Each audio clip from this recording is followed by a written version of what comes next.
What is it about this culture that makes so many of us unhappy, sick, alienated from ourselves,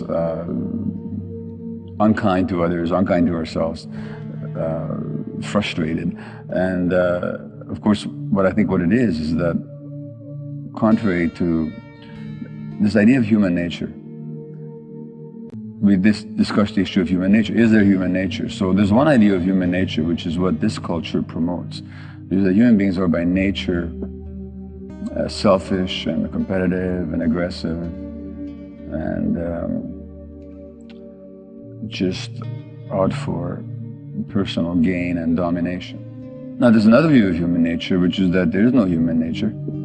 That it's just, we just sort of a tabula rasa, or which means an empty slate on which you can write anything you want. So this used to be one idea, and particularly in the 40s, 50s, there was this idea of your kids, you can just train them into anything. You know, you can program into anything by behavioral programming. So that basically we're empty, we're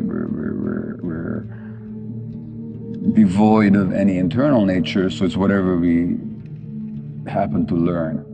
But there's a third view of human nature, which is what actually, so on the one hand you have this view of competition, aggression, on the other hand, this empty slate. There's a third view of human nature that we're actually wired in certain ways. We're wired for contact, for love, for connection, for generosity, for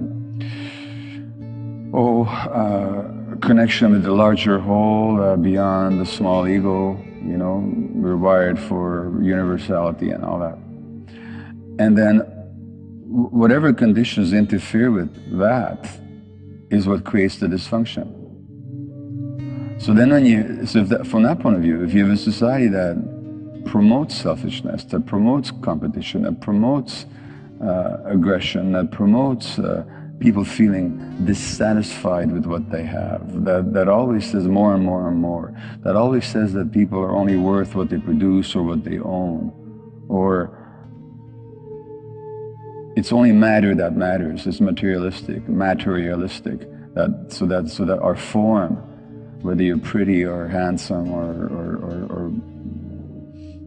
toned or flabby, that's what defines who you are.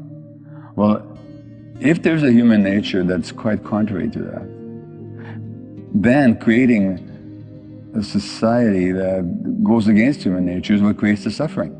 So I would say that what creates the suffering is that we live in a completely unnatural society that actually tramples on what it means to be a human being, and that's the essence of suffering. And there's so many ways in which our society does that.